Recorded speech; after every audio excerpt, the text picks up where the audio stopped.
Iran recently and had the opportunity to meet with some Jewish professional people in Iran. And he was telling me his experience and how basically these Jewish professional people are not allowed to go on buses or trains. They can only take airplanes so that they can be monitored by the government. And that this person was also an academic here in the United States was unable to have a free moment with these people to try to ascertain what their situation was in Iran. So I think some of the themes and the issues that we're going to be discussing are certainly of importance to what's going on domestically in Iran and the implications regionally and internationally. So it's a great honor to have Roya here today. As many of you know, she's been in the media on a regular basis. She's helped to collaborate to make various documentary films throughout the media, some of which have appeared on ABC News and PBS. She was commissioned by UNICEF to create a film looking at the involvement of underage children in war conflict situations. She is an author and a poet. She writes op-ed pieces for papers such as the Washington Post and the Wall Street Journal. She's a founding member of the Iran Human Rights Documentation Center, which is based here in New Haven. Her memoir, which has been widely received and acclaimed, is about a Jewish teenager growing up in post-Iran. Her book is here, by the way, and she'll be happy to sign some copies for you after if anybody's interested. The Journey from the Land of No, which is the title of the book, was Barnes & Noble's pick of the week. It was Miss Magazine's read of the summer, and all sorts of acclaims have gone with it. So today, Roya is going to speak in the title. I'll put you out of your misery. I'm good. Okay.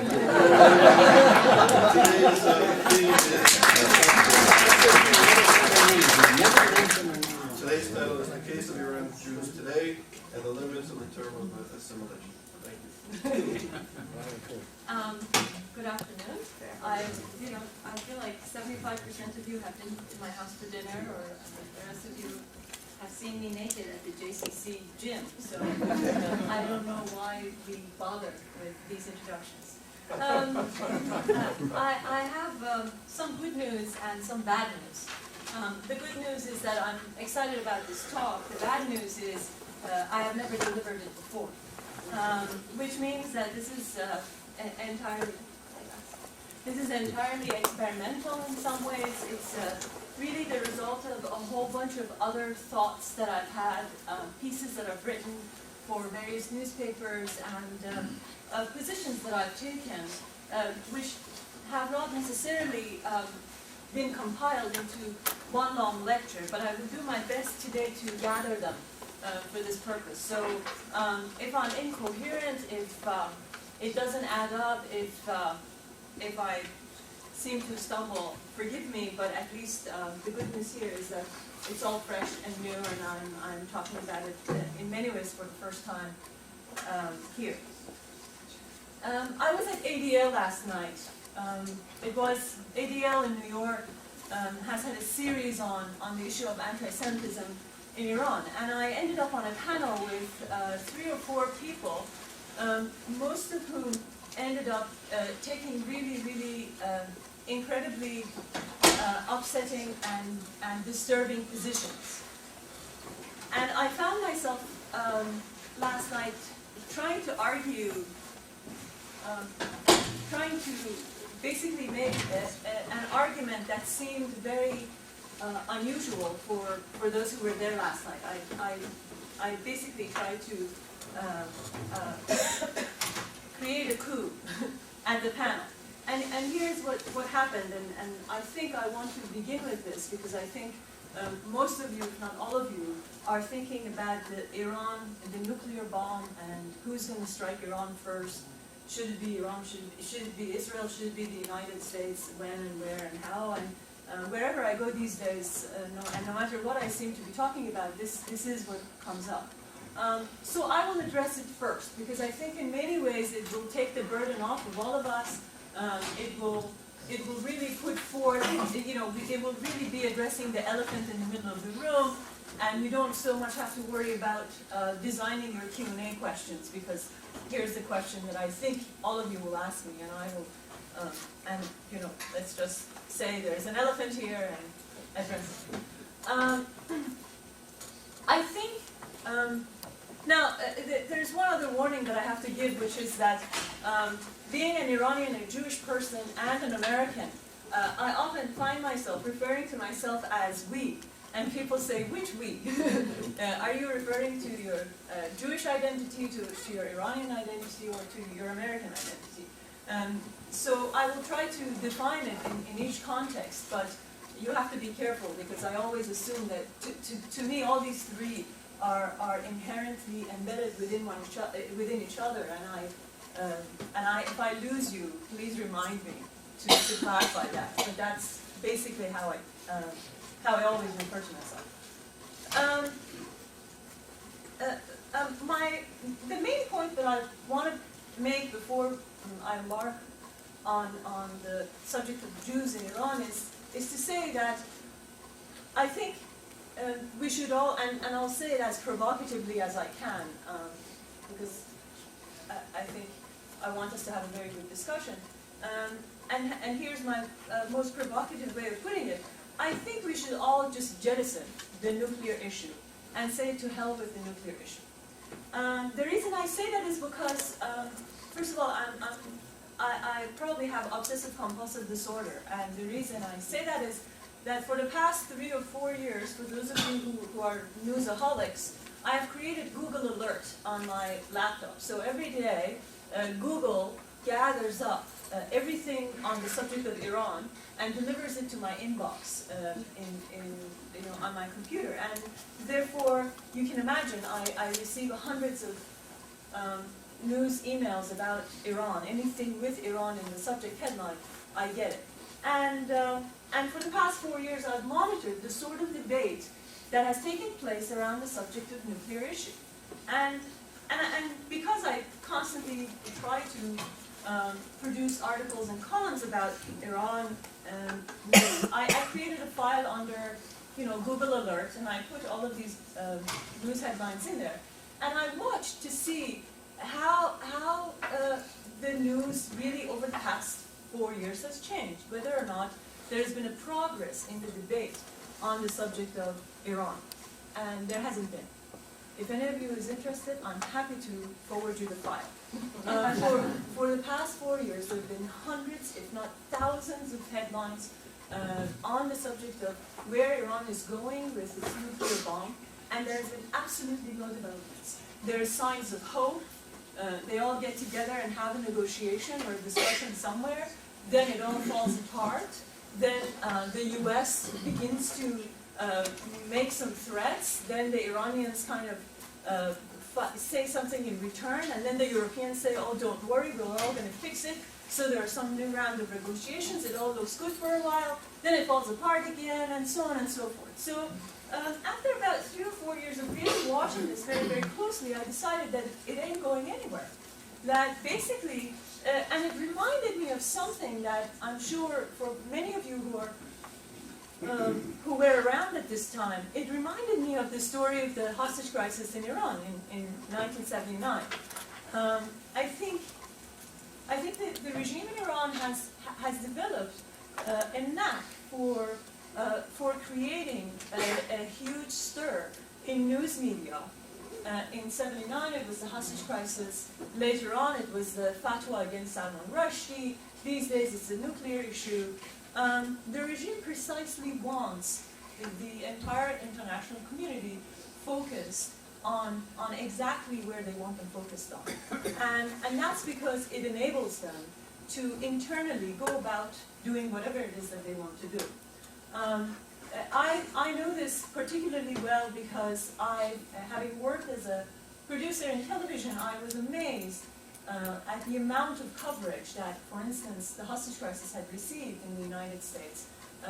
But I worked at ABC. I've gone through the entire archive that exists at Nightline, and basically, what received very little attention around here is the fact that by getting the focus of the international community on the gates of the U.S. Embassy in Tehran, they were able to, basically the regime was able to quash the democratic movement in Iran. What you didn't realize is that as a result of takeover of the American embassy, the provisional government that was in power in Iran in 1979, which was composed of a group of really well-educated, moderate Iranians who had gone back to build a post-revolutionary Iran that was very much followed the model that we would all in this room be happy about, were forced to resign because of their protests, because of the stance that they took against the takeover of the American embassy. This is the sort of news that you missed. We in fact, as Iranians, lost a great opportunity after the takeover of the American embassy, and the opportunity that we lost was that by the taking of the 52 hostages, the focus was entirely on the 52 hostages. The regime went about its business, forced out the moderate liberal elements from the post-revolutionary Iran. It completely annihilated the opposition, and but the international community could hardly care because we were all focused on the 52 hostages. I think a similar scenario is unfolding in Iran right now. The world is focused on the nuclear issue, and it's only focused on the nuclear issue. There's nothing that the regime would benefit more from than having the entire world community focused on this one issue, which I assure you for the past 3 or 4 years has basically gone nowhere. And which is not to say that they're not serious about building a bomb, and it's not to say that Ahmadinejad and the elite of this regime isn't serious about the claims that it's making, but it's to say that one way or another, we as enlightened audiences need to stretch the field in order not to allow this sort of obsessive coverage of issues, in order to make sure that the field is not entirely a nuclear field, and there are other issues that enter this debate. So the second reason that I object to discussions about the nuclear issue is that no one has an answer. There were people on the panel last night who were from the most right-wing neoconservative institutes like American Enterprise, and there were people from the Council on Foreign Relations. You name it, people were there. And no matter what they say, the truth, the underlying truth is no one really has a straightforward answer. No one knows how to address this situation. So if we all, some people propose military strike, but at the same time, every military general or a commander that you respect would tell you that the way the nuclear plants have been built in Iran is in such a way that you just simply can't take them out by airstrikes. That they've built them in a variety of places. They go way down, and it would be extremely difficult to simply, uproot them by airstrikes. So the people who are in favor of a military operation are remiss on the fact that military operation against Iran, based on the greatest advice, has been called not entirely productive and helpful. People who we have seen over the past 3-4 years that negotiations with Iran isn't going anywhere. So my proposal is that if we are not getting anywhere by pushing this by pushing the nuclear issue, maybe we should just try to upend this debate and try to look at it from an entirely different perspective. The perspective that I'm hoping to introduce today, and the perspective that I think we should all be advocating for, is a human rights perspective. I think we have tried in every possible way to encourage Iran to get this discussion to go in a different direction. All sorts of negotiations with Iran have been attempted. When Clinton was in the administration, we swapped soccer players and librarians, and we sent them cakes and gifts, and they sent stuff back to us. We lifted sanctions on pistachios and rugs, and it basically didn't go anywhere. Madeleine Albright even delivered an apology for the coup of 1953. It didn't really do very much, even during the Clinton administration. So my proposal is that we take the nuclear debate out of this realm and begin to really look at the situation in Iran from a human rights perspective, and say to ourselves, even if Iranians signed a contract today and promised us that they would not be developing nuclear weapons, will the rest of us sleep tightly at peace in our homes, thinking, oh, they're not a threat to the international community anymore? And my answer is obviously no, because we know Iran is playing a major role in the unrest in Iraq. We know Iran is playing a major role in creating unrest in southern Lebanon. Iran is the major supporter, if not the inventor of the concept of Hezbollah, and continues to do so. So I say, why are we focused on this one particular issue when we have so many other reasons to expand this debate, to look at Iran and say, regardless of what happens to the bomb, we have so many other reasons to believe, by the way that they are violating the rights of Iranians, by the way that they're treating their own minorities, by the way that they're treating women in Iran, that they're not going to be honorable members of the international community.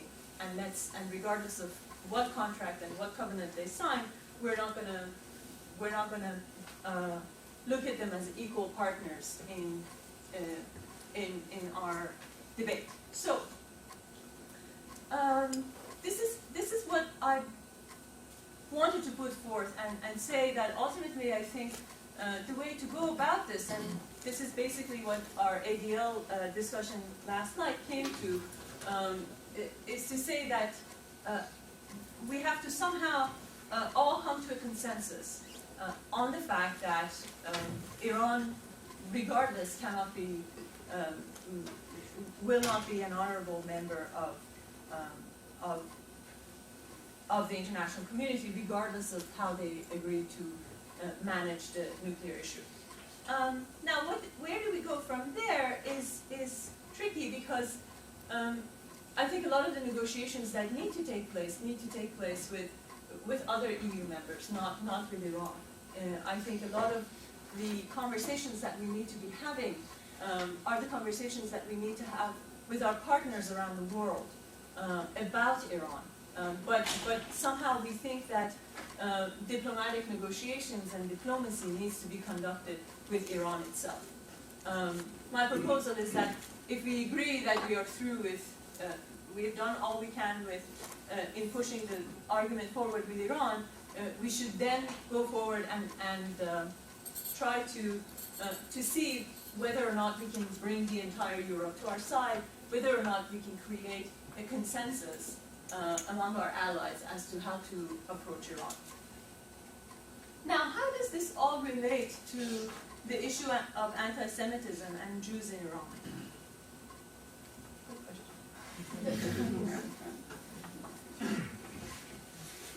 Well,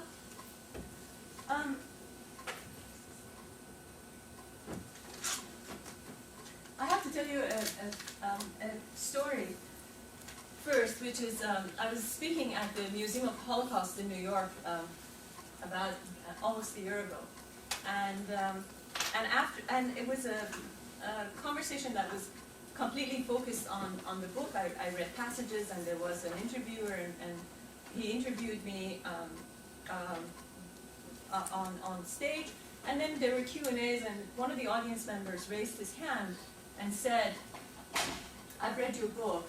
In your entire book, there is no mention of Purim or Queen Esther.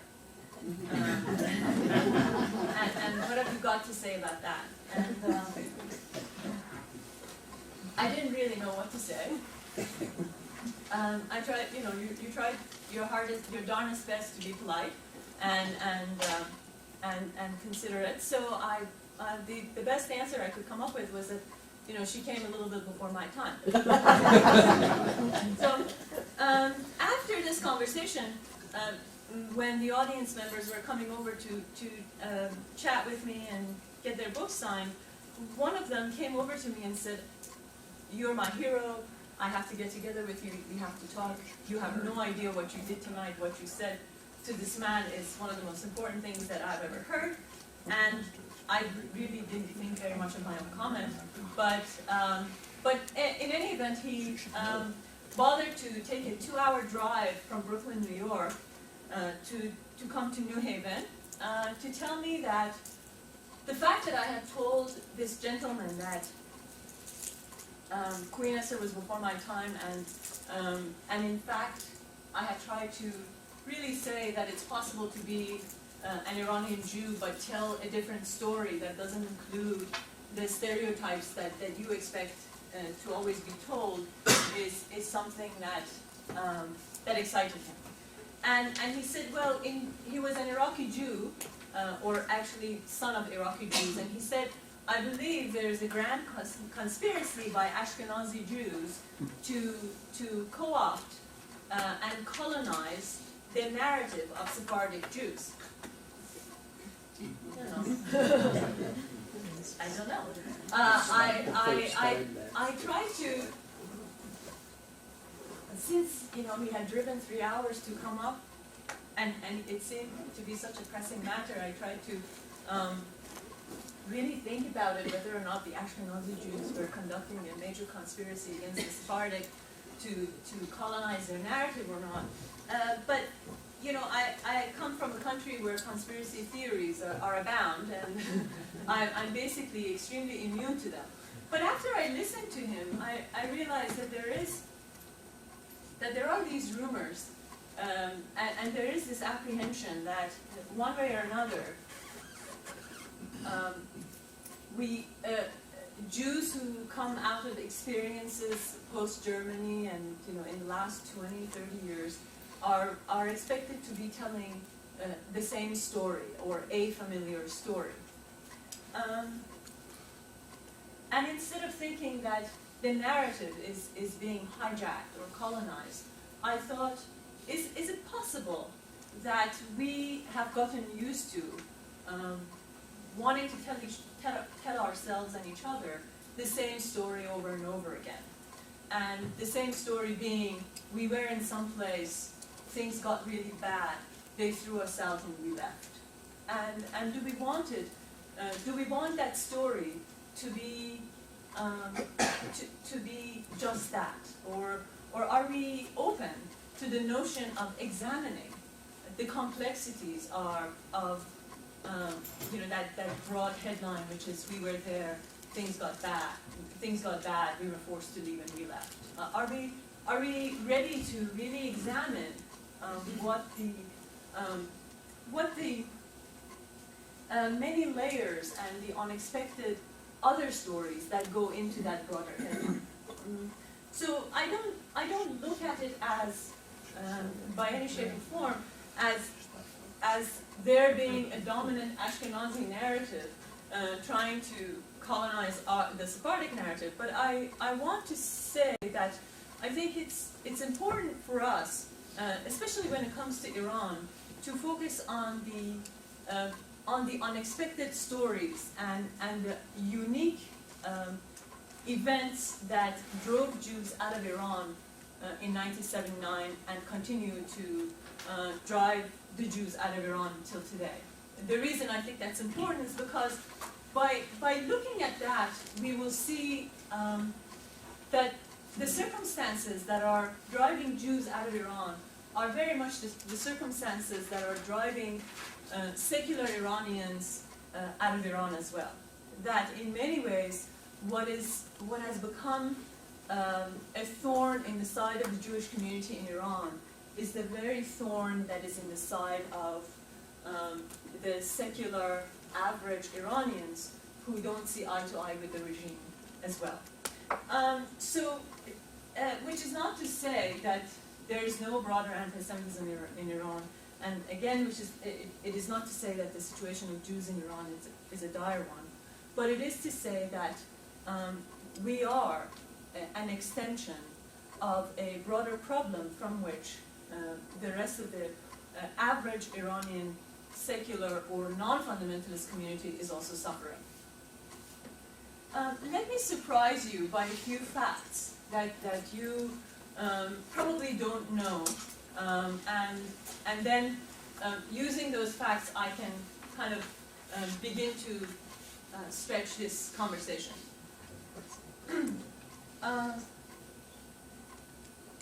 Here's a good anecdote. In 1981, music was banned in Iran. That meant that the Madonnas, the great rock stars and folk musicians of Iran could no longer play. They would not be aired on radio, they would not be aired on television, and they had no music halls or symphony spaces open to them. In 1981, I was 15, 16 years old, and I was an avid fan of Iranian folk music. There was also an organization called the Iranian Jewish Student Organization. We used to go there on Thursday evenings. We had heady debates, and on Friday mornings, Fridays are Iran's day off, we would get together at 5 o'clock in the morning and go mountain climbing. Thursday evenings, we generally invited a speaker, and the speakers were good. They delivered a talk, we asked questions, then we all had dinner together and went home. On one Thursday evening, at the Iranian Jewish Student Organization, my dream of all time came true. I sat at dinner next to the Iranian equivalent of, I don't know, Michael Jackson?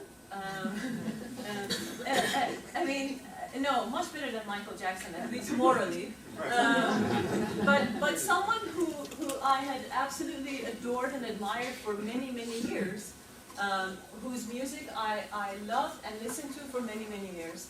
And he was sitting next to me like you and you are sitting next together, and we actually, passed the bread to each other and had dinner together. And then after dinner, he performed for us. The reason he did that was because when music was banned in Iran, given that Jews were considered the people of the book, were considered a legitimate religious minority, and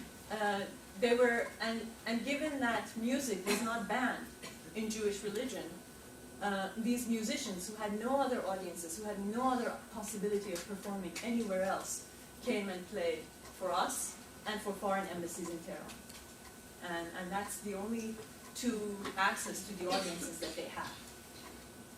I hope I surprised you. I certainly said that in order to surprise you, to say that the conditions of Jews in Iran, even after this regime, is a very complex one. To say that they're anti-Semitic would be to try to just simplify the story in such a way that you and I can quickly say hello and leave. But it really doesn't shed light on the multi-layered, really difficult landscape of how Jews live in Iran today, nor does it really shed light on how we, the rest of us, as American Jews, should be thinking about what's going on in Iran with respect to Israel and the Jewish community. So what this requires is what we, as users and viewers of MSNBC and Fox and NBC and these fast news networks are used to, which is to try to get us to not want a quick and a simple black and white answer. Now let me surprise you once again. If you have a party in Iran and the members of the Pastaran or the Revolutionary Guards break into your party and catch you drinking beer, and you are a Muslim person, you would be hauled off and probably receive several lashings and could even suffer jail time. If you are a member of a Jewish community, they break into your home, you're having a party and you're drinking alcohol, you're good. It's not a problem. Why? Because Jews are people of the book. In their religion, in our religion, it's okay to drink, so we can have wine and we can have drinks in our homes. Does this mean that we have cushy lives and a wonderful condition? No. No, not by any stretch of imagination. It is just to say that when we say that the condition of Jews in Iran is a bad one, we can't just make a blanket statement. We have to say, which aspect of Jewish life in Iran are you referring to? Are you referring to the progress of Jews in the academia? If that's the case, yes, the conditions are very bad for all the people, especially Jews and members of minorities who cannot go through the moral and ethical and religious component of the entrance exam that everyone is required to take in order to enter university. The Iranian government, since the 1979 revolution, has, in my belief, has been very equivocal as to what it really wants to do with the Jewish community in Iran. The reason is, in the first few years of the revolution, Jews were banned from leaving Iran. But if you actually confronted a passport official, a customs person, and said, have you confiscated my passport, or are you going to return it to me? They would not say, we have confiscated your passport and you're going to live, you're banned from leaving Iran. They would say, come back in 3 months. You go back in 3 months and you would say, can I have my passport now? Or are Jews banned from leaving? Oh, no. Jews aren't banned from leaving, but would you please come back in 4 months? So the point that I'm trying to make is that I think the regime, up until this point, has really not made a decision what it wants to do with this particular Jewish community. Does it mean that, and the reason that happened was back in '79, Ayatollah Khomeini was met by a group of Iranian Jewish leaders who made a special trip to his home in Qom and sat down to hear it from his own mouth whether or not he thought that because of his hostility against Israel, the condition of Jews in Iran was going to be a dangerous one. Whether or not, in '79 he had decided that just like he wanted to do away with Israel, he also wanted to do away with the Jewish community. The community leaders made a trip to his home, and maybe I should read you a couple of pages. How much time do we have?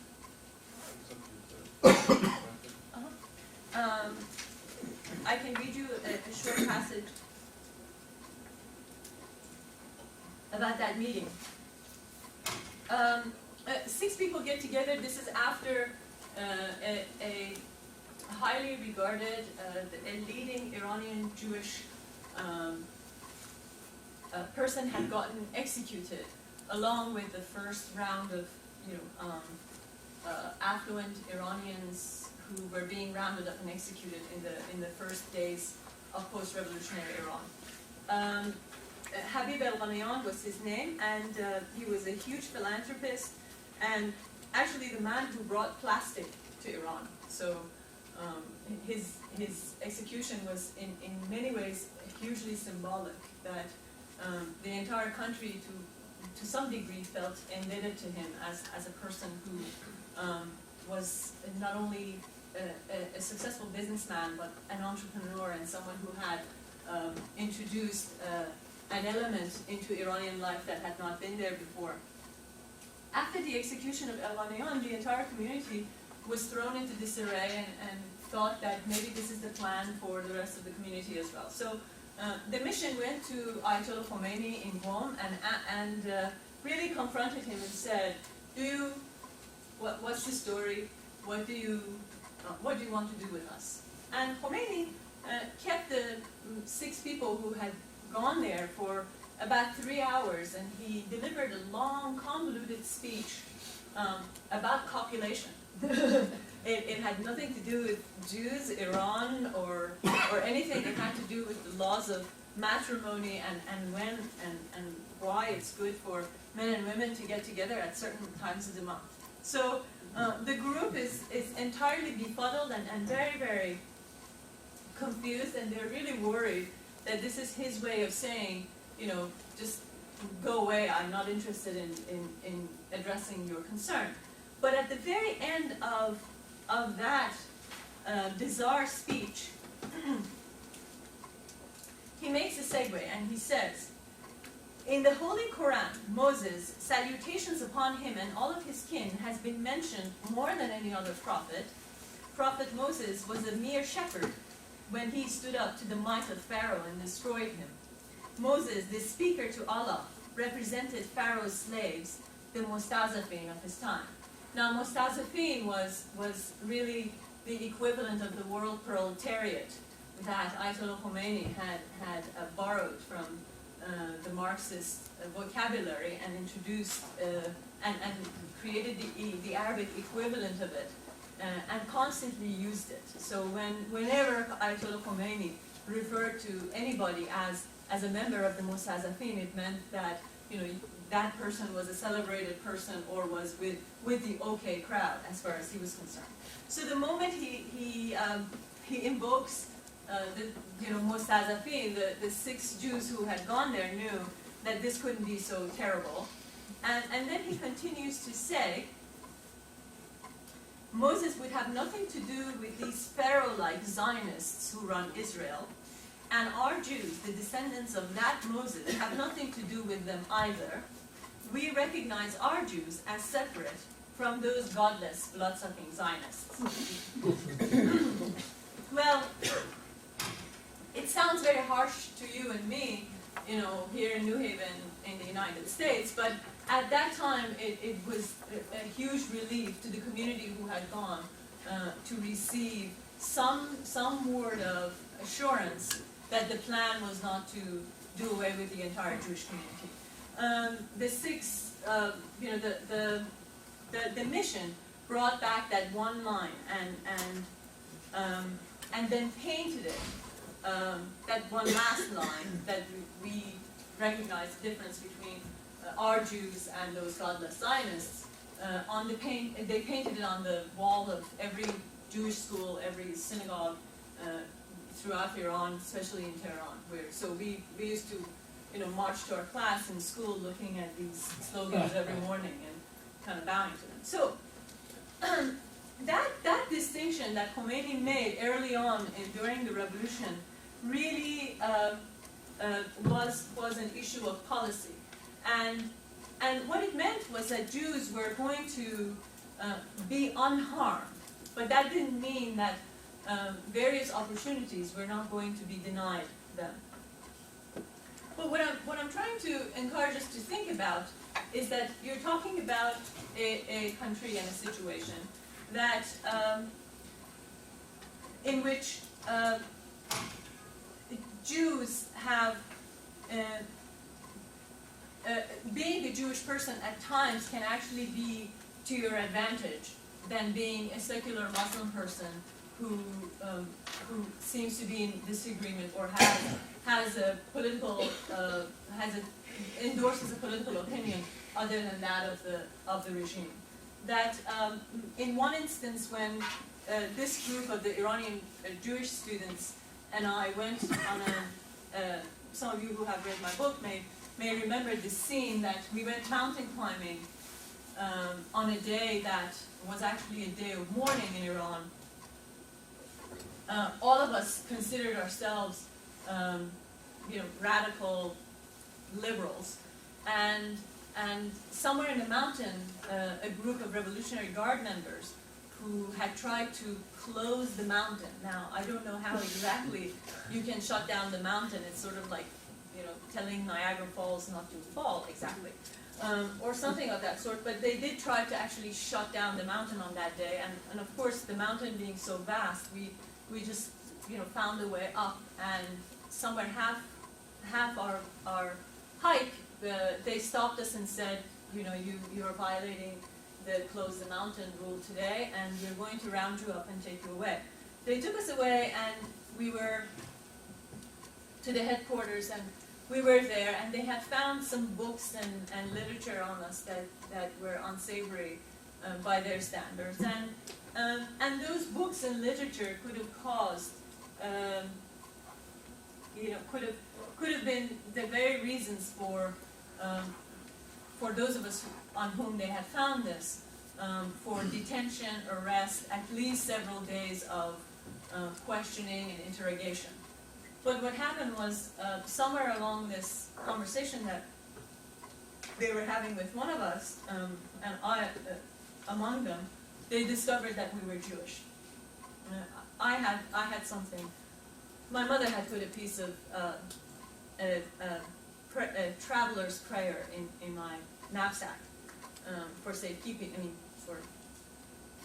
Because she was always afraid that I would go mountain climbing and fall or something. So she had slipped this prayer in Hebrew into my bag, and the guy who was going through my knapsack found it and said, "What is this?" And I said, "It's Hebrew." And he said, "Are you Jewish?" And I said, "Yes." And he said, "Oh, the rest of you are Jewish?" And I said, "Yes." And he said, "Oh, Jews don't care about politics. Go home." It was absolutely, obviously untrue. We all were incredibly politically active, or so we thought of ourselves. And the kinds of material that they found on us could have been grounds for serious arrest, had we not been Jewish. But sometimes reverse stereotyping and reverse discrimination also works. And in that case, we were all released. Whereas a lot of my Muslim counterparts who had been found with similar books and audio cassettes and stuff were taken away, and some I never heard from. Now, I want to end this this talk today by saying that I think Iran gives a very, very rich and historically important and perhaps unique, at least in modern times, for Jews to make a very different kind of argument, for us as Jews to make a very different kind of argument that we have never made before, or at least not in modern times. And Charles, who watches these talks on a regular basis, can tell me to go to hell because I just don't know what I'm talking about, and I would be happy to hear that. But I think the opportunity that Iran provides us as Jews who are enlightened, who want to see a peaceful solution to this very serious problem, to see our own situation and dilemma precisely as what it is, as not uniquely targeted at us as a Jewish minority, but really an extension of a wider and more serious problem from which the entire Iranian society that doesn't endorse the regime is suffering from.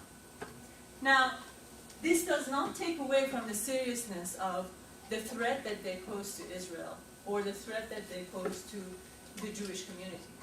But what it does is that it really reveals this very complex situation for what it is.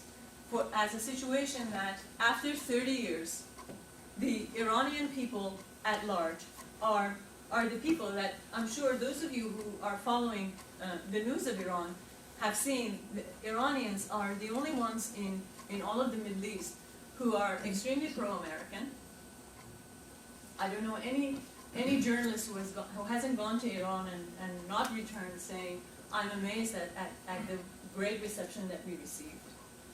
And Iranians are the only nation in the entire region who, unlike all the rest of their neighbors, are beginning to be curious about Israel. I'm not saying are beginning to be pro-Israel, but I'm saying they're beginning to be curious about Israel. That's not because, you know, they suddenly have changed, you know, the textbooks and are having positive propaganda machine. It's just that after 30 years of having recycled and manufactured various propaganda and not really delivering on the promises of the revolution, the public is extremely suspect of the regime's propaganda. If the regime today makes a declaration that it's night, the public will probably think that it must be day. If the regime points to the sun and says, look, it is day, the public would probably consider that it's nighttime. This is entirely the result of 30 years of a revolution that has come to a dead end and has been unable to make its good on its promises. And as a result of it, the Iranian nation has turned into a nation that is highly suspect of its regime propaganda. For those of you who followed, let me just remind you, because I'm sure you've seen it, and I think it's relevant to our conversation, so I want to remind you, if you saw the coverage of the Hezbollah war in Lebanon over the last 3-4 months, the New York Times had a lead piece by their stringer in Tehran.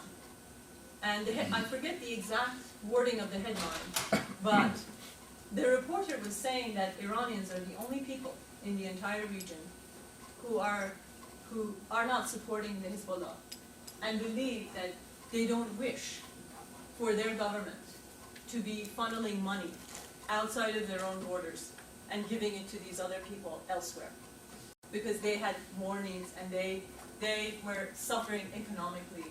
Why support the Palestinians when your own people need it most?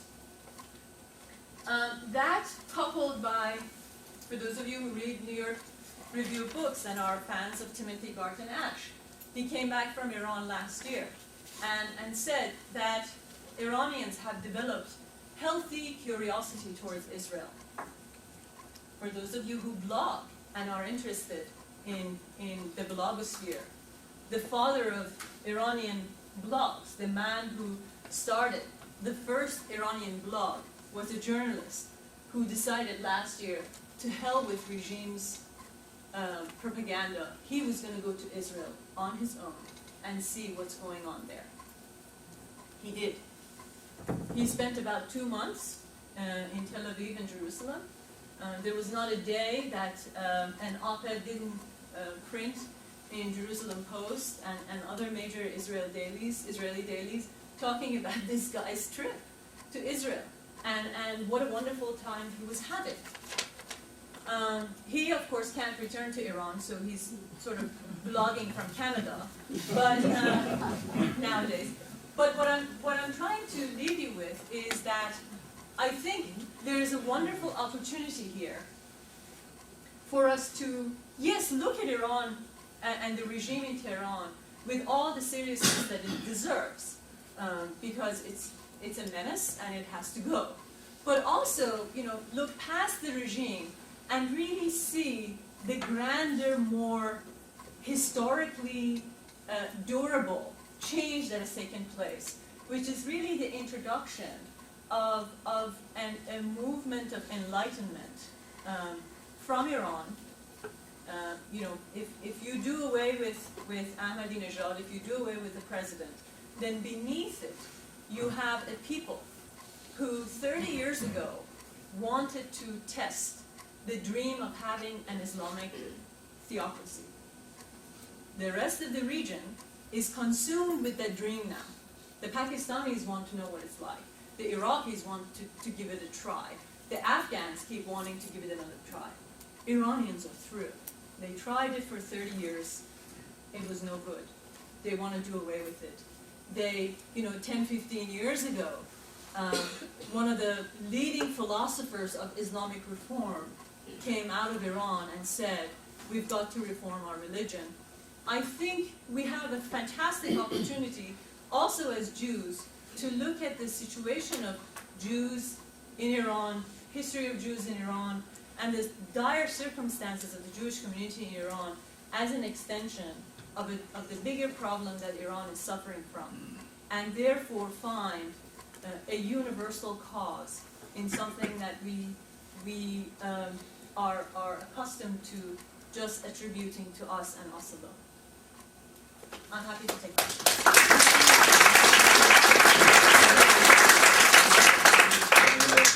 That was a good question, so thank you very much. So in a sense, my question is about context. Because I remember I was doing research on youth unemployment in Quebec, and particularly focusing on minorities in light of the nationalist movement in Quebec. And I wrote it in Quebec at the time, it was about 12 years ago, youth unemployment in the African Canadian community, or the Black community, was 60%. And I gave a paper at a nationalist university in Montreal, at a very nationalist department that dealt with ethnicity and society. And I gave my paper, and they accused me coming from an Anglo perspective with more emphasis on identity rather than the collective identity of Quebec society. And the people used Reconstruction to say, well, the black youth of Montreal and Quebec are English and French. They're male and female. There's Haitians, there's West Africans, there's North Africans. So they sort of deconstructed away the community, and at the end of this deconstruction said that my paper was incorrect. Because the problem didn't exist because the community didn't exist. Are you just being polite? No, so you want to say that? No, so my question is, how do you focus on the context? Because on the one hand, I think most people realize that Iran is a rich civilization and culture, and it's a dynamic society. And there is a reform movement around. But how much time is there? Because in a sense, I believe Ahmadinejad and the regime and the Ayatollahs, the supreme leaders, have made statements repeatedly about the nuclear bomb and trying to wipe Israel from the face of the earth, etc., and it's a real threat. So how much time is there? Is the reform movement strong? And no, I mean it's a greatly valid question. Now, how much time is there? I don't know, but people who are supposed to know don't know either. I mean, last year, the MI6 and the Mossad printed a story, came out with a report that ran in the Washington Post, and then everybody else picked it up, which was, Iran is 10 years away from the bomb. I don't know. I mean, this is as recently as last year. They were supposed to be 10 years away. Are they closer now? Well, maybe 5, 6 years away. The point is that I think with what's going on in Iraq and in that entire region, it's very obvious, I think, and we all know that without even having it's unnecessary discussion that just nobody can afford to go into Iran. And in addition to that, Iran, even airstrikes or military occupation of Iran in any shape or form, not military occupation, but airstrikes against Iran doesn't really guarantee the wiping out of the nuclear facilities in a very effective way. So what that really leaves as a possibility is to try to enable, in whatever shape or form that we can, not the reform movement, because I think the reform movement, as the press covered it, 10 years ago, is dead, but try to find a way of enabling a nation, or empowering, rather, a nation that has, in every possible way, showed its dissatisfaction with the regime. There was the largest, the second largest labor strike took place in Iran about a year ago. 1,000 bus drivers. There was a huge strike by by bus drivers throughout Iran, something of the magnitude of the Montgomery, Alabama bus strike that became such an important part of American history took place in Iran. And, all bus drivers quit work, decided not to drive. They wanted a raise, and the rest of the international community was consumed by the story of the Muhammad cartoons. So as 1,000 Iranian bus drivers got rounded up, arrested, and taken to prison, almost no one reported on it. And what really should have happened was for all labor unions throughout the world to deliver messages of solidarity or do acts of solidarity, all these things that in the past, in the example of the Soviet Union, the Soviet blocs, the Eastern European blocs, throughout history have kind of gotten one revolution, a revolution that has started within, or has been on the verge of starting in one country, to really catch on and become an international fever, failed to happen, with this particular case. You've had Iranian women taking to streets for a variety of reasons. I mean, as most recently, it was the issue that women were banned from attending soccer matches in stadiums. And, they took to streets and they staged a huge march demanding only this, that we want to go to soccer stadiums. It wasn't about, equal rights under the law. It wasn't about, wanting to run for judges or any such, grand, legitimate other demands. It was just about wanting to go to soccer stadiums. And they took to streets, and it was a mass demonstration by Iranian women. Well, it wasn't covered, because everything that gets coverage these days is all about the nuclear bomb. So what I am, in essence, saying is that not only we are not moving forward with the nuclear issue, but as a result of it, we have eclipsed a lot of other, really fantastically important issues that can, in a way, be a way out, show us an exit out of this, predicament that we've fallen into. But unfortunately, I think the regime wants us focused on the nuclear debate, and they take huge advantage from that particular focus. It enables them to really conduct themselves with impunity on the domestic scene, in the absence of any attention from any press outside. Just let me interrupt for a second. If anyone has a Jeep SUV license plate 785NAM, you're blocking everybody. Trying to get out at this parking lot up above. No one has that? Roya, I have to give you a little bit of background. Yeah. I was a dean in Iran when you were a teenager between 1975 and 79. I was good. I want to tell you about the solidarity between this Ashkenazi Litvak and the Sephardic Jews of Tehran. Please. Every Shabbat, every holiday when I was there, I was invited to the Mashhadi Sephardic synagogue. You probably know where it is. And they always insisted they place me in the seat right next to the president of the synagogue. Even though I could not read Rashi Hebrew, I felt that I was in good company. But let me now get to the issue which I didn't hear you address today. I received this email with this quote from Rabbi Marvin Heer, the dean of the Simon Wiesenthal Center in Los Angeles. Iran is moving closer and closer to the ideology of the Nazis. And here it is. Human rights groups are raising alarms over a new law, which was passed 2 years ago, by the Iranian parliament that would require the country's Jews to wear a yellow badge, the Christians to wear a red badge, and the Zoroastrians to wear a blue badge. No. Let me let me stop you just for 1 second, because this is a story that originally appeared in a Toronto National Post. It was in Canada, right. In Canada. Right. It was a hoax, and the author had to apologize for it and try to justify himself why he had deduced from certain debates that were going on in the Iranian Majlis that this could happen. But anyway, it didn't become law, and it isn't law. It isn't law, It is but not. it's impending. Let me give you an example. I was there when I counseled many Jewish families to leave Iran. Why?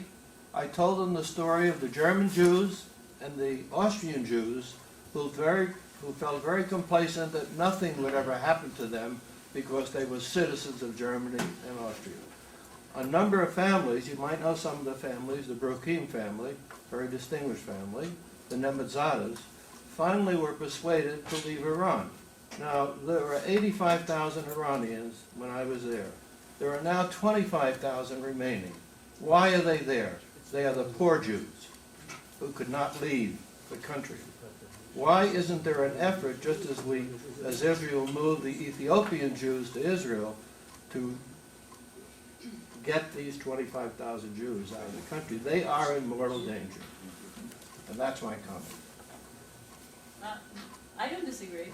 I think the Jewish community can given the sentiments of the president and his rhetoric, become some sort of political pawn. I agree. But are you saying, but to say, and let me challenge you here, Sure. because this is what we have to do, it's Yale University. By saying that I think it doesn't help us, and it's inaccurate to, and it doesn't provide any insight to say Ahmadinejad is another Hitler. He isn't another Hitler. He wants to sound like a Hitler. He's hoping to be taken as seriously as Hitler. And he is dangerous, but he's not Hitler. Because the one thing that doesn't make him Hitler is the fact that he is coming 30 years after the rise of Ayatollah Khomeini. Maybe had he come 30 years ago in 1980, when the public really wanted, to embrace a new idea, a new lifestyle, new ways of dealing with the world, he would have had a different chance. But he's coming 30 years late. He's coming at a time when the entire public, the 70% of whom is under the age of 30, is sick and tired of politics, period. In fact, when they see me, they say, go away, I don't want to see you because you're the generation who took to the streets and overthrew the Shah, who wasn't so bad after all. And what do they want? They don't have grand political, social ambitions. They want discos, They want to hold their girlfriends' hands and walk on the streets. Much to my own dismay, they're not a really politically sophisticated, don't have really grand, visions about the Iranian society or the future. They just want little things. They want to have enough money to be able to move out of their parental homes and make a house for themselves. And they can't give a hoot about the Palestinians because they believe that their government is selling them out in the interest of a cause in which they don't feel themselves invested whatsoever. And I think, yes, the Jews of Iran are in mortal danger because there's a crazy man at the helm who may use them as a political pawn. And yes, I think they're probably extremely poor, old, and for one reason or another, don't think that they can leave or have the means to leave. But at the same time, we have to remember that the Jewish problem is an extension of a larger problem from which the entire Iranian community is suffering. We have, as Jews, aren't being singled out as just one group of people and squeezed out and discriminated against. This is a disease that, especially after 30 years, the majority of average secular Iranian Muslims are extremely disenchanted with. And I think it's very important to remember that. You've told us about the poor reporting from Iran. How much news is getting into Iran? Depends what you have access to. There's.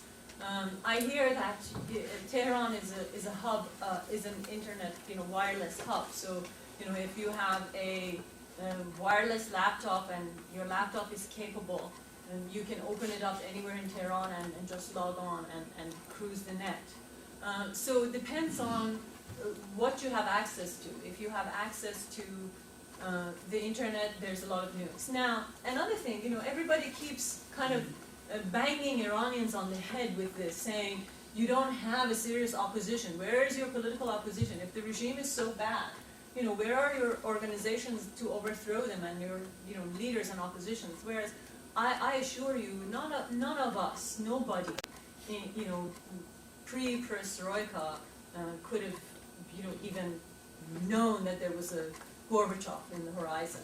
You know, I think, you know, after a while, when he came out, he caught everybody pretty much by surprise, and then we all decided that, you know, he was a great man. But Iran is on that, you know, in a very similar situation, in the sense that, you know, never in history of Iran, and I want to know if other people can point to another instance, have there been 22 exile television stations that are beaming into Iran from abroad, you know, with content that is totally anti-regime, or at least, you know, the majority of the content being totally anti-regime.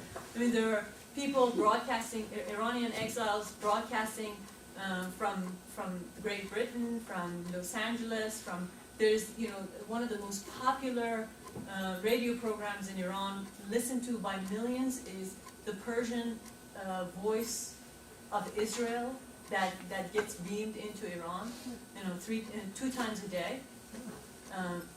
There are Iranians who call, you know, there's a call-in show on the Israeli Persian Voice of Israel program that, you know, it's flooded with calls all the time by Iranians who listen to it all the time. And oftentimes, the person the interviewer has to answer calls which come in from average Iranians throughout Iran, saying, when will you come and bomb our leaders? Well, really, that's not our plan. So would you please tell them to come and bomb our leaders? You know? I mean, it's absurd, but it's true. So there is a wide variety of, you know, your just regular, you know, Deutsche Welle, VOA Persian section, BBC Persian section, and then in addition to that, some couple of dozen exile broadcasts that beam into Iran on a regular basis. So if you have a dish in Iran, you can watch anything.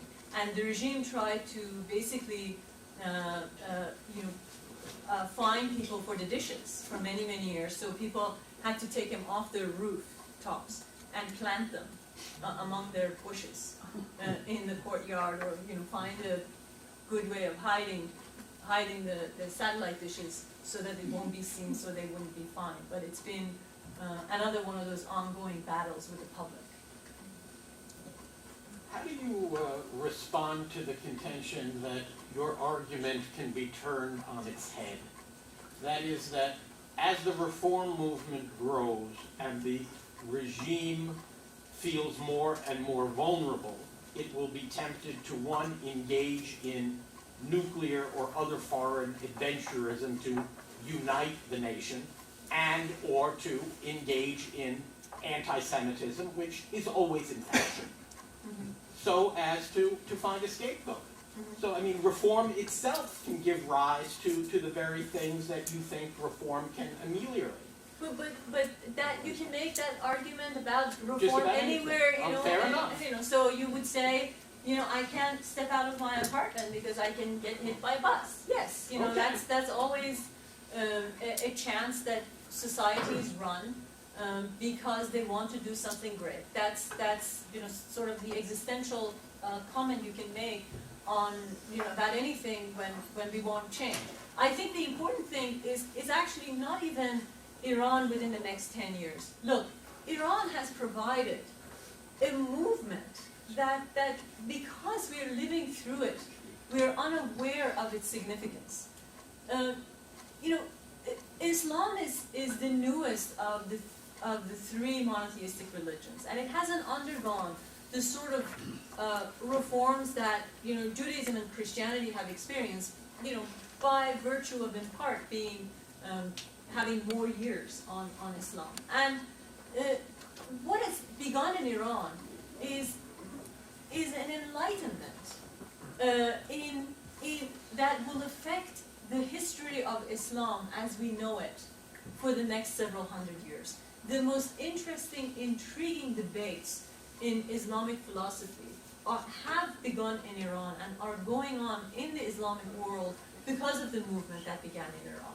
I mean, Iran didn't just, because Iran exported a fanatic like Ayatollah Khomeini, it is that Iranian Islamic intellectuals have taken it upon themselves to become introspective and to really look at, you know, why they have been the hotbed of zealots such as him. So I think in the long run, it's very important, you know, to look at this, you know, layer of, you know, we have Khomeini, we have Ahmadinejad, and we have all these characters. But also, the unreported story at the bottom is that some of the most intriguing debates that are going on in the Islamic world have originated from Iran regarding the reform of Islam as a religion. I'm sorry you look unhappy. I'm unhappy because you're so relentlessly optimistic. I'm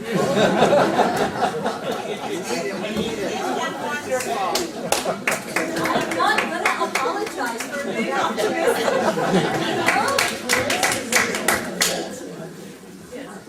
I have a question. My father-in-law, may he rest in peace, spent a good 30 years in Iran, first as a Romanian Jew fleeing from the Nazi regime. And then he eventually made Aliyah to Israel in the early 60s.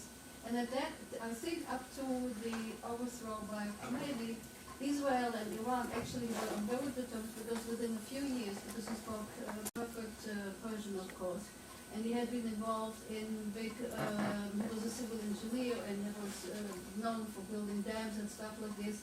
He was sent back from Israel in this contract with Iran for another 5 or 6 years. And I'm wondering whether that relationship, which actually went on for quite a while, there were still remnants of that within the population. Precisely. I mean, look, here's something that will cheer you up because it's the most pessimistic thing I can come up with. When I was in my last year, when I was in high school, in 1982 through 1984, the washrooms in my high school, which by then I had transferred out of a Jewish school and I was in a regular school, which was predominantly Muslim, were separated. So you had stalls for Muslims and you had stalls for non-Muslims. So usually when I say this, everybody goes ooh and ah, but you seem to be so quiet. But anyway, you know, it was quite a shock and of course a profound disappointment to me because, you know, these were stories that even my parents hadn't heard of, you know, since they were very, very young. So, you know, it looked as if, you know, we had gone through 2 or 3 generations and gone back to where we had started from. But the truth is, they did separate the bathrooms, but none of my classmates followed the rule. I went to the Muslim-only bathrooms and took a piss every day. They crossed the way and went to our bathrooms all the time. We washed our hands in each other's sinks. And after a while, the school authorities realized that we just ain't gonna do it. What I think is significant in the case of Iran is that the regime has been far more radical than the population that is ruling. And I think this is the problem of the Iranian regime with respect to the Jews, that they really do want to jumpstart and get the population on, doing a whole bunch of really bad things to the religious minorities. But so far, the public, by and large, hasn't done the kind of systematic acts that it would take to really create a crisis. Now, there have been acts of vandalism. There have been, Cartoons exhibitions, sorry? Holocaust cartoon exhibitions. Exactly, but how many people do you think went to see it? They post these, because you're talking about, Tehran as a sophisticated capital with a lot of really great art galleries. And, sophisticated art scene goers ain't gonna go to the Holocaust cartoon exhibits, which is precisely the sort of reporting that came out of the New York Times stringer who was covering the story. Said, yes, there is a Holocaust cartoon exhibit here, but nobody's coming to see it. Which was right, Jim? Yeah. That's what you read. So I think it's very important for us, because to show that there is a pessimistic situation is what you get every day in the paper. What I'm trying to do is to say that this very pessimistic situation has highly complex and sophisticated aspects that if you really truly open it up and look at it, you'll see that there's news in there, there's surprise in there, and we owe it to ourselves to be just reporters and just witnesses. Let me accept the notion that 70% of the population wants discourse and a good life and business. Yet when we look at the history, we had a reform movement which petered out. Party didn't do very well, they weren't very effective. But it also, when it came to the next election, it was rigged. The election was rigged, so the people... This election? The last election. It wasn't rigged. Well, I thought the people who were allowed to run were not exactly, wasn't open to anybody. But that has been the story of elections in Iran since the all beginning. right. So it was another rigged election, Yeah. right. And the people who were running it were the mullahs, the ayatollahs. So my question to you really is, knowing what you know about Iranian society, where do you think the Gorbachevs are going to come from out of the woodwork?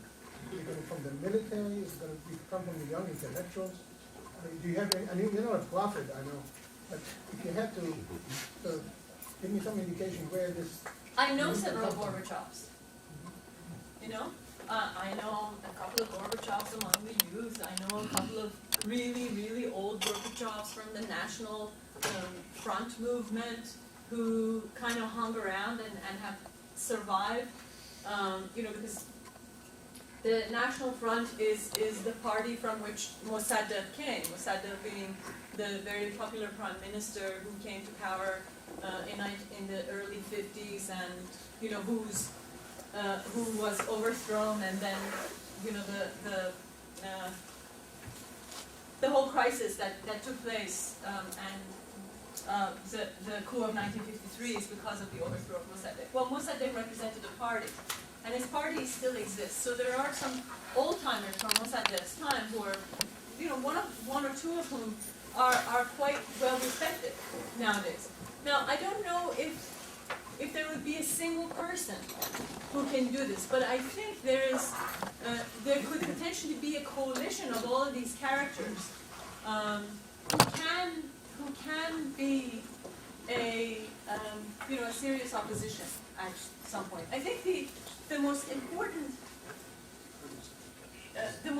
factor here is for the negotiations to take place, not with Iran, but with the international community, to find a way of putting all the pressure possible on the government of Iran and really delivering a message of solidarity with, when there's a labor strike, with, the bus workers, with the teachers' unions, with, various elements within the Iranian society who seem to be really cut off from the world, because the rest of the world doesn't seem to take any interest in anything but the nuclear issue.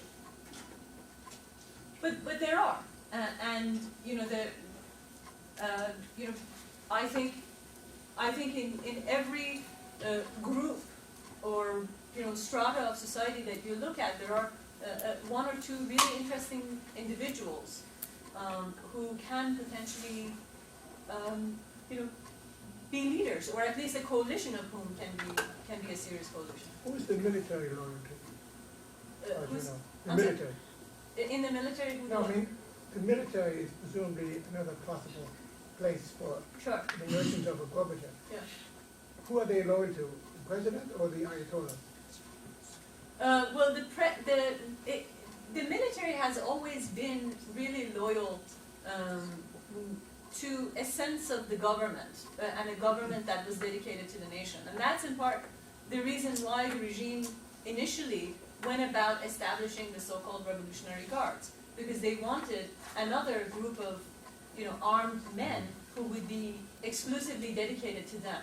And so one of the problems today is that we have parallel and competing military or armed entities operating inside Iran.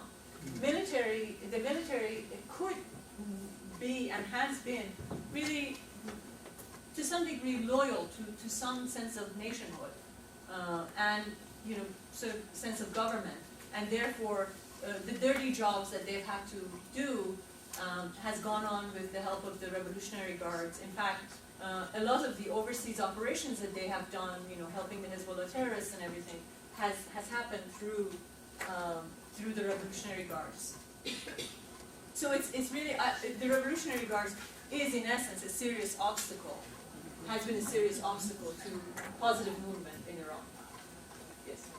How large is the Iranian military? Do Jews serve, and is it compulsory? No. Jews cannot serve. There are, Iranian laws have made it very difficult for religious minorities to, 10% of whom are Muslim Sunnis, to gain any sort of credible academic, military, or professional advantage in Iran. So Jews cannot serve in the army, and I think the last Iranian Jewish university professor resigned a few years ago, and there are no Jews in the academia anymore. But I wanted to also mention that among the religious minorities in Iran, Muslim Sunnis are also considered a religious minority and suffer pretty much from the same restrictions. And how large is the military? I don't want to say, because I can't think of an accurate number. What I think is important about the situation of the military in Iran is that it is not the only armed power in Iran. That the regime very early on built another entity that is dedicated to its own ideology and is extremely brutal, called the Revolutionary Guards, which is a competing entity. What is the view of Judaism in Islamic Iran? That is, the Islamists in Iran, how do they regard Judaism as it different than in other Islamic countries? I don't want to comment on other countries because I don't know them as well as Iran. In Iran, early on, especially as a result of this meeting I mentioned with Ayatollah Khomeini, Khomeini declared 3 religious minorities as people of the book. The Christians, the Jews, and interestingly enough, the Zoroastrians, who actually aren't people of the book. But because Zoroastrianism was the original religion of Iran, and there are a lot of Zoroastrian festivities and rituals that Iranians still observe, he just didn't want to pick a fight with Zoroastrians, so he just bunched them up together and said they're also people of the book. Because he made that distinction, with it came certain entitlements. For instance, Jews in Iran have Jewish schools, You know, we have synagogues. We have, you know, several Jewish schools throughout Tehran. But the catch is, the schools can no longer operate with Jewish administrators. So in these fundamentally Jewish schools, the administrators are Muslim. They don't prevent you from teaching Hebrew to the students, but they really strongly discourage you because they don't like to feel that there is a conversation going on in a language that they're not really privy to.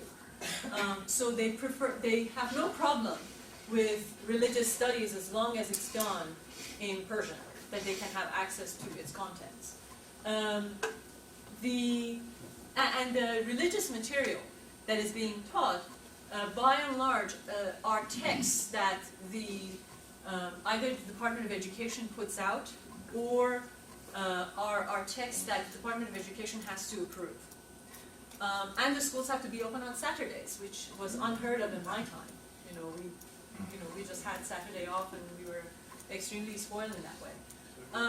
Maybe take one more question. Sure. Actually, Sure. So I mean, just to quickly address this, there are, because Jews are considered people of the book, they allowed a certain existence, but this existence is in many ways hampered by the limitations that they put on it. Roy, you didn't comment about Khomeini's persecution of the Baha'i. Yes. Why? Why didn't I comment? Right. Because I was talking about Jews. The Baha'is are in terrible mortal danger. I think the Baha'i situation could be considered a crime against humanity by people who are the experts in the field and deal with it. I think it's a shame that the world community is not more enlightened and aware of the crimes that have taken place against the Baha'is in Iran, which should not be happening in the 20th and the 21st century. Thanks. I'll take one more, and then we have to take Yes, I didn't take a question from you. Yeah, I was wondering if you comment a bit about the women's movement. I know that there were shadow reports submitted from Iraqi women's organizations. Some of those women are in prison.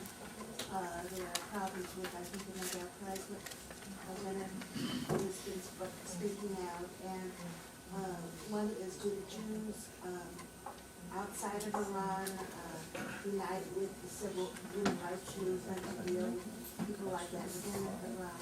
And also whether or not that movement gives its attention to what is happening to women in Iran, useful or not useful, to Jewish women and other women. Mm-hmm. Well, I think actually this goes back to the comment, to the question that Gus had about who are the opposition leaders that you can really point to.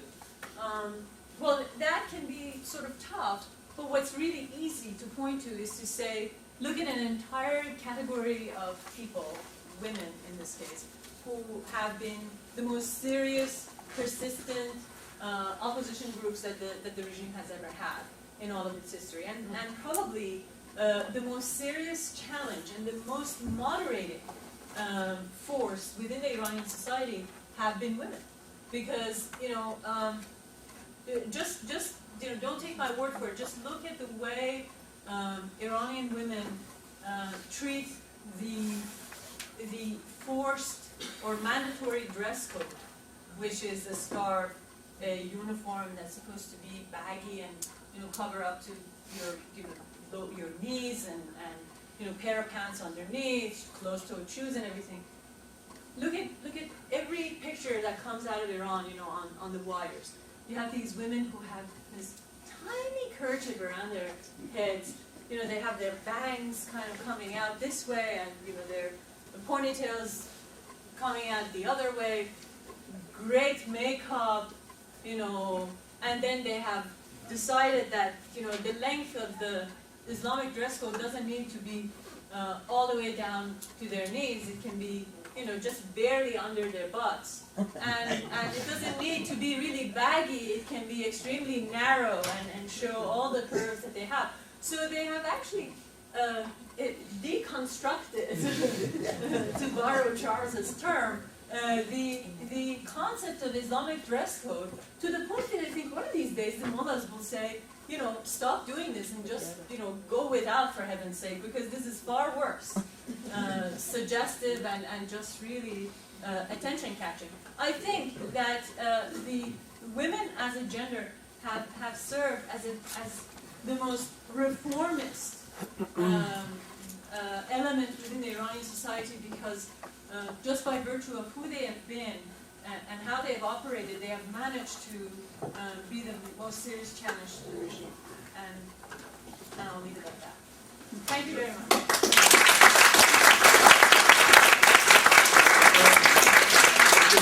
Attention for just 1 minute. The conversation can continue informally. We're going to have some wine and drinks here. And Roya has agreed to sign some books if anybody's interested. And just to let you know, next week, Professor Milton Shane is coming from the University of Cape Town, which is an interesting case study maybe of Jewish involvement in larger issues. A significant minority of Jews are engaged in the anti-apartheid movement. And so it was interesting dynamic there. So anyway, I want to thank you very much for a very important presentation. And